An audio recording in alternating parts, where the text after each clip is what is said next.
I am writing you to invite, as the head of Remington Arms, one of our nation's finest manufacturers, and as a noble creator of economic wealth, to move production at your Ilion Firearms plant in New York to my home state of South Carolina. That is the letter that was sent out by Congressman Jeff Duncan, and we have the Congressman on the line right now. Good morning, Congressman. How are you, sir? I'm doing great. Good morning to you. How's weather down South Carolina way? We are in a bit of a heat wave here upstate New York, Congressman. Well, it's typical. We have huge temperature swings this time of year, but the line of thunderstorms that came through the south yesterday was pretty amazing. The wind is very high this morning, but we've got a high coming in, so usually you expect winds with a high. So Congressman, let's talk about the letter that you penned to the CEO of Remington Arms. Why do you think that Remington would be such a great fit for South Carolina? Well, first off, we're a great Second Amendment state. Not saying that New York's not, but your General Assembly there and your state government seems a little hostile to the Second Amendment here of late. But South Carolina, we appreciate that. We're a good right-to-work state. We've got a great business climate here. We've attracted a tremendous number of businesses over the last 2 years under Governor Haley. And we would love to have Remington Arms if they should decide to leave South Carolina, leave New York, and relocate somewhere due to the environment that you see coming out of Albany. We'd love to have them in South Carolina. And what kind of incentives would you be willing to offer Remington Arms to lure them away from New York? Well, that's up to the governor. You know, there's a lot of business incentives out there that states offer.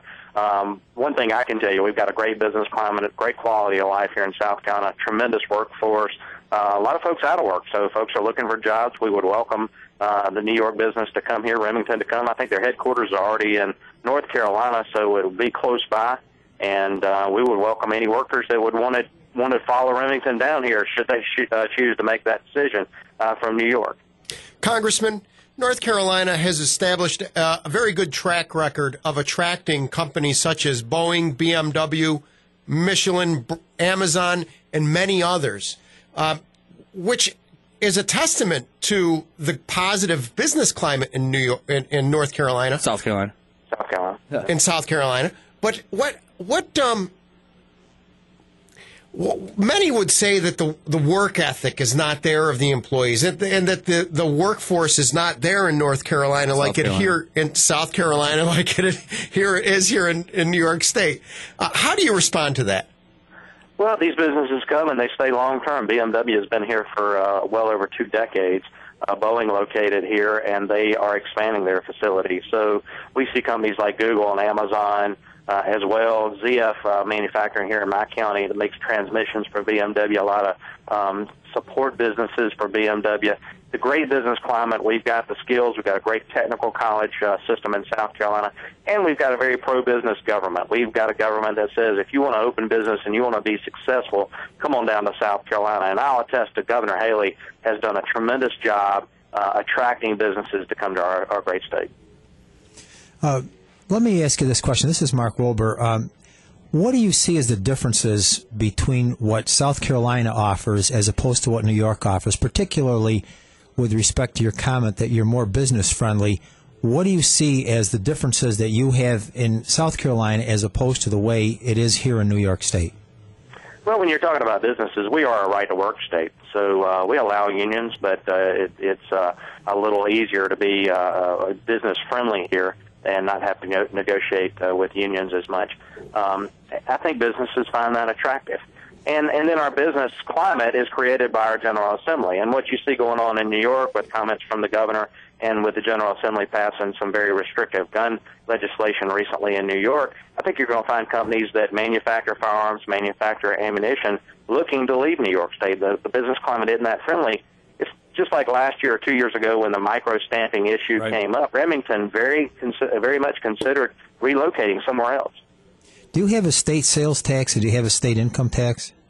We do. We have a state income tax, and we have a state sales tax, and we also have local sales tax, which increase based on the county you're in, and some of that's for local government, some of that's for county government. And what is your state sales tax? What's the percentage? And also, do you have a corporate tax? We do have corporate tax, and but it's very, very low compared to other states in the southeast. The sales tax probably averages, but we have 46 counties, and it varies from county to county. Probably averages around 8 cents on every dollar. 8 cents. That's about the same as it is here in New York. Frank? Congressman, many may liken the efforts of states such as South Carolina to lure industry away from and out of New York as to a lawyer that visits a crime scene or an accident chasing ambulances. How do you respond to that? Well, look, it's the government climate there in Albany that is going to run businesses out, such as Remington, on their own. South Carolina's just sitting here with open arms, saying, "Come on in, boys. The water is fine here." New York's doing it to itself with the policies and what you see in the city of New York with what the mayor's doing, with what you can consume. We like less government in the South. We think that government runs better when it's not so intrusive, and folks can make more money, and their quality of lives are better when they don't have as much government. Congressman, do you guys have any more questions for the Congressman? I know we have them for a limited time, so we're going to wrap it up. Congressman, has Remington Arms gotten back to you? They have not, but the letter was just sent day before yesterday, and we'll see. I understand the corporate nature. It takes a little while. I'd love to hear a positive response back from them.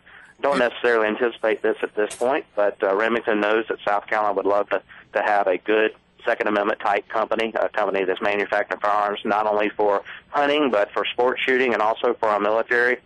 We would love to have them come here. We have FN, which makes Browning type weapons here in Columbia, South Carolina, and so and a number of other arms manufacturers in the state. And so we've got some skills, we've got some track record there, and we would welcome Remington to come from New York. Congressman, metals manufacturing. Often states and areas try to develop clusters, and gun manufacturing would be in the realm of a cluster of metals manufacturing. Does South Carolina have a cluster of metals manufacturers? Well, we have other firearms manufacturers here. We also have automotive manufacturing clustering. And if you look at our coast, we have Nucor Steel in Berkeley County down near Charleston. We have Alcoa, which is an aluminum manufacturer there in Georgetown. And so we've got some of that here. We probably don't have the steel industry that the Northeast had at one time, but we would welcome any sort of manufacturing facility here in the state. Congressman Jeff Duncan, thank you for your time today. It was a pleasure speaking with you. Congressman, Absolutely. thank you. Thanks, guys. Thank you.